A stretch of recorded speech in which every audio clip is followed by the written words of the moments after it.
Ja, meine Damen und Herren, ich freue mich, heute den Präsidenten der Demokratischen Republik Kongo, Herrn Tshisekedi, hier bei uns ganz herzlich zu begrüßen. Es ist sein erster Besuch, naturgemäß, denn er ist erst vor kurzer Zeit gewählt worden. Puisqu'il a été élu il n'y a que peu de temps, mais nous étions rencontrés à New York. Et je crois que nous pouvons dire qu'aujourd'hui, nous avons ouvert un nouveau chapitre de nos relations entre l'Allemagne et la République démocratique du Congo. L'Allemagne n'avait pas beaucoup d'activités jusqu'à présent au Congo. Et nous avons eu une mission de préparation des élections ensemble avec la France à l'époque. Mais sinon, l'engagement économique est encore faible, disons-le ainsi. Et le pilier de notre coopération à l'heure actuelle, c'est plutôt la coopération au développement. L'Allemagne souhaiterait apporter sa contribution et donc améliorer ses relations avec la République démocratique du Congo. Et c'est pourquoi cela est possible aujourd'hui, parce que le président, après son élection, a lancé beaucoup de réformes courageuses. Il n'y a plus de prisonniers politiques et cela permet aussi une meilleure évolution économique, des activités pour l'éducation. Il y a eu beaucoup de réformes faites. Le Congo a à peu près autant d'habitants que l'Allemagne, mais 6,5 fois plus grand en surface. Et donc à Kinshasa ou à l'est du Congo, la situation sécuritaire, nous le savons, à l'est est difficile. Et donc notre ministre de la Santé s'y est rendu avec ce grand défi que représente l'Ebola. Et c'est pourquoi nous lui souhaitons, sur les questions de la sécurité, beaucoup de chance, beaucoup de réussite pour lutter contre le virus de l'Ebola. Et apparemment, il y a déjà de bons résultats. Aujourd'hui, nous avons décidé qu'au-delà du développement et de la coopération économique pourrait être intensifiée. Notamment, nous pourrions l'accompagner en améliorant les conditions de travail dans le secteur des matières premières. Nous pourrions aider aussi pour ce qui est de l'approvisionnement énergétique, qui est un grand problème au Congo, et tout particulièrement pour la mise en place de petits barrages hydrauliques, de micro-projets. Et je me réjouis de voir qu'il y a eu aussi une table ronde avec des représentants de l'économie. Ici, au cours de cette visite en Allemagne, il s'agit aussi de crédit et d'investissement. Je me réjouis que le président ait repris les relations avec le FMI et avec les organisations financières. C'est important parce que cela permet d'être éligible au niveau de l'octroi de crédit. Et je pense que un intérêt stratégique est présent. Un tel pays d'une telle taille au centre de l'Afrique, nous souhaitons qu'il se développe le mieux possible. Nous soutenons ce développement, ces réformes. Nous savons qu'il y a de nombreuses ressources naturelles et la protection de ces ressources naturelles sont importantes. 30 millions d'euros lors de ma visite à New York ont été mis à disposition pour le fonds qui s'occupe du bassin du Congo. Et c'est le montant que l'Allemagne a octroyé à ce fonds. Et donc, pas simplement, vous avez rappelé qu'il était important de rappeler qu'il n'y avait pas simplement l'Amazonie, mais qu'il y avait aussi les forêts du Congo et des pays voisins. Ce sont en effet, c'est là le deuxième poumon du monde entier, ces forêts du Congo. Et donc, je me réjouis qu'après votre élection, vous ayez trouvé le chemin non seulement vers Paris, mais aussi vers Berlin. Et avec la France, nous travaillerons étroitement ensemble pour mettre à disposition de l'expertise pour votre pays. Et donc, encore une fois, bienvenue à vous. Mesdames et messieurs de la presse, merci. Merci d'être là. Je clôt par cette rencontre avec la chancelière allemande, Madame Angela Merkel, une tournée que je dirais très importante et même capitale pour le devenir de la République démocratique du Congo. Depuis mon accession à la tête de ce pays, j'ai voulu l'inscrire dans la logique d'ouverture diplomatique pour espérer en avoir des retombées sur notre économie et qui vont permettre donc à celle-ci de mieux prendre en charge les problèmes des Congolais. La situation au Congo reste préoccupante à certains endroits. Je pense ici à la province d'Ituri, les deux Kivu, le nord et le sud, la province du Kasaï central et du Tanganyika, où il y a encore des poches d'instabilité, de violence, quoique dans les deux dernières, Tanganyika et Kasaï, c'est plutôt par rapport aux activistes armés que nous avons, qui ont quitté leurs activités, c'est plutôt par rapport à ça que nous devons faire face, contrairement au nord et au sud Kivu et en Ituri, où il y a carrément de la violence qu'il faut éradiquer. La violence, en plus de laquelle il y a également eu cette épidémie à virus Ebola, qui a fait plus de 2000 victimes, mais que nous avons attaqué, mais de fort belle manière depuis quelque temps, en désignant le professeur Mouyembe, expert internationalement connu, à la tête d'une cellule de lutte contre cette maladie. Et aujourd'hui, nous pouvons dire avec satisfaction que celle-ci est éradiquée au nord et au sud Kivu, et il en reste encore quelques cas du côté de l'Ituri, mais nous pensons que d'ici la fin de l'année, nous aurons mis un terme complet à la maladie. Nous avons évoqué avec Madame la chancelière ce qu'elle a dit, effectivement, par rapport à ce que constitue le bassin du Congo, ce deuxième poumon de la planète, mais qui n'est pas regardé comme tel par le reste du monde. Nous avons voulu attirer son attention là-dessus parce que ce sont les forêts les mieux protégées même. Sans moyens, nous arrivons à faire de bonnes choses. Et je crois que si nous avons davantage de moyens, nous pouvons mieux conserver et peut-être même mieux exploiter cet atout pour l'avantage du climat sur la planète. Nous lui avons fait voir également notre besoin de voir les investisseurs allemands venir en nombre dans les secteurs qui sont des opportunités qu'offre la République démocratique du Congo. Évidemment, là se pose le problème de la crédibilité que renvoie le Congo. Je lui ai garanti en tout cas des efforts que nous fournissons et que nous allons continuer à fournir tant dans l'amélioration du climat des affaires que dans la lutte contre les antivaleurs comme la corruption et bien d'autres, des éléments qui, comme vous le savez, effrayent parfois les investisseurs. Mais j'ai bon espoir, et d'ailleurs elle me l'a confirmé elle-même, qu'elle sera notre avocate auprès des institutions financières comme le FMI pour dire le bien qu'elle pense du Congo et des efforts que nous sommes en train de fournir. Et je lui ai demandé vraiment de nous accompagner et de ne pas décourager ce qui vient de naître au Congo et qui constitue un espoir considérable.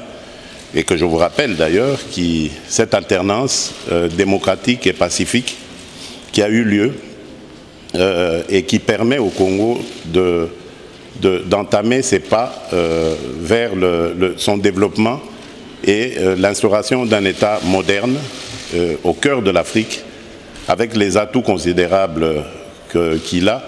Un pays qui, je suis sûr, s'il continue sur cette voie, va devenir, à l'image de l'Allemagne en Europe, le moteur de l'Afrique. Voilà ce que je peux dire en substance après la rencontre avec la chancelière allemande, que je remercie pour l'accueil et le repas délicieux qu'elle nous a réservé. Merci, madame.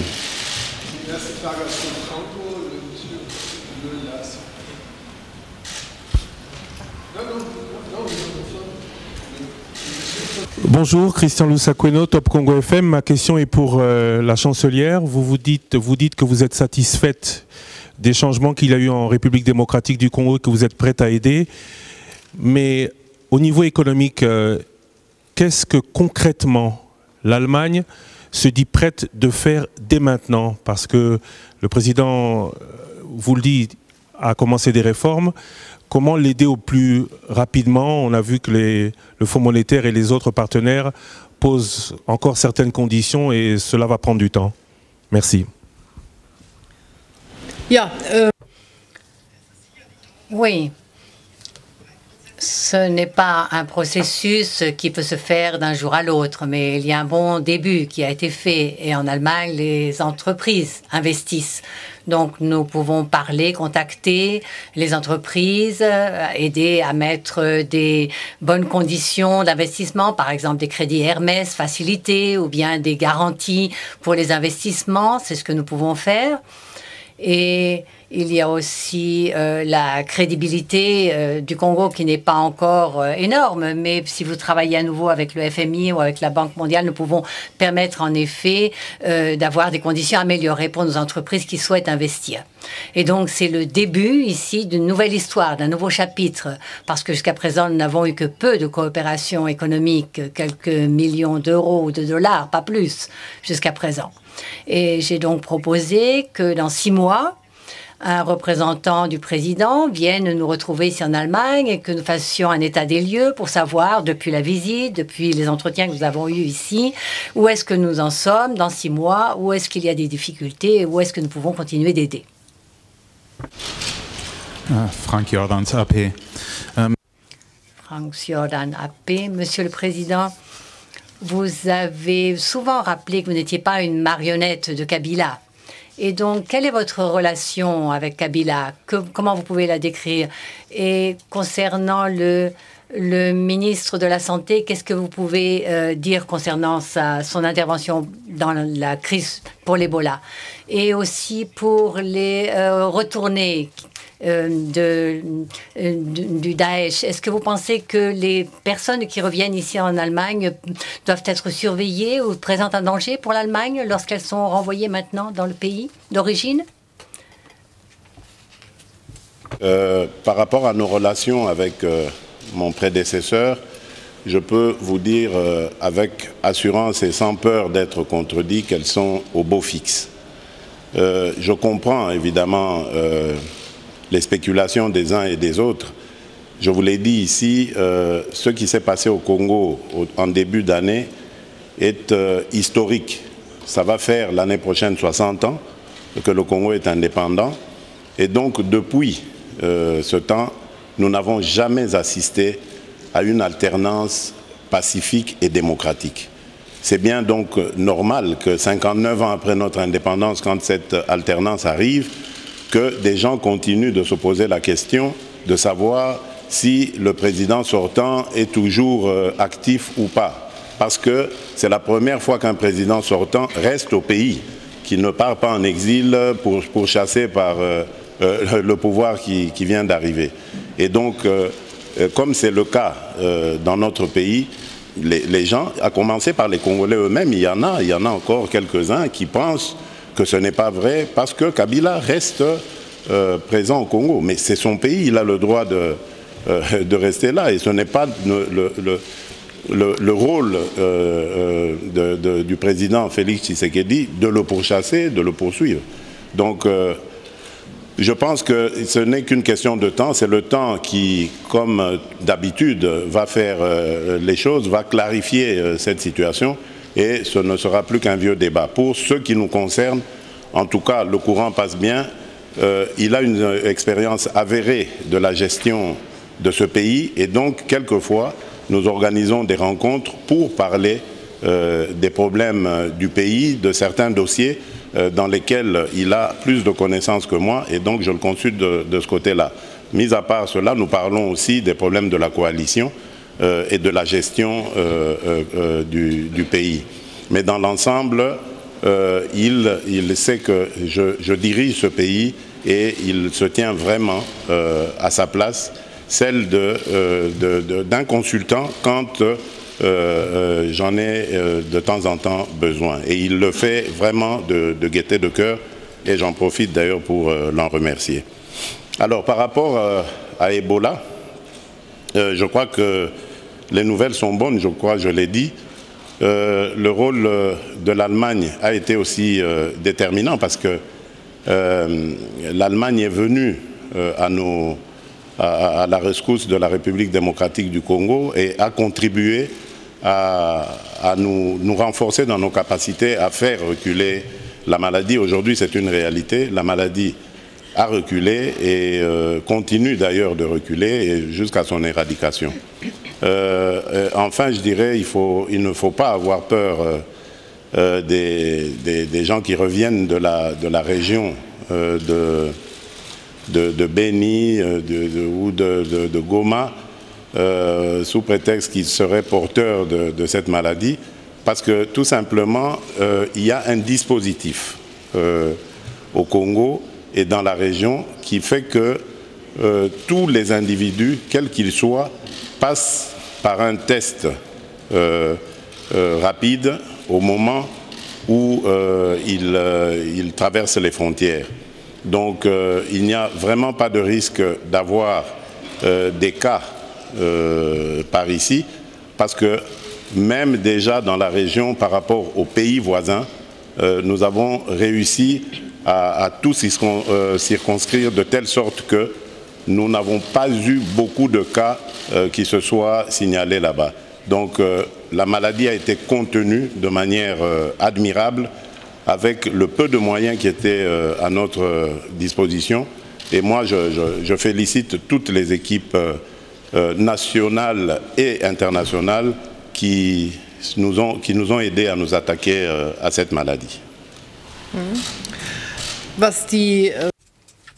Pour ce qui est des personnes qui reviennent de la Turquie et qui faisaient partie des terroristes, il y a des centres antiterreur dans ces pays et là, bien sûr, nous allons mettre en place des mesures de sécurité, des évaluations. Les institutions vont agir en conséquence pour que les personnes qui sont renvoyées ici en Allemagne ne soient pas un danger pour le reste de la population allemande. C'est la procédure que nous avons choisie aussi pour les terroristes qui sont présumés ici dans le pays. Et donc, s'il y a un risque de danger ou non, bien sûr, il y a les actions en conséquence. Il n'y a pas de risque particulier pour les personnes revenues.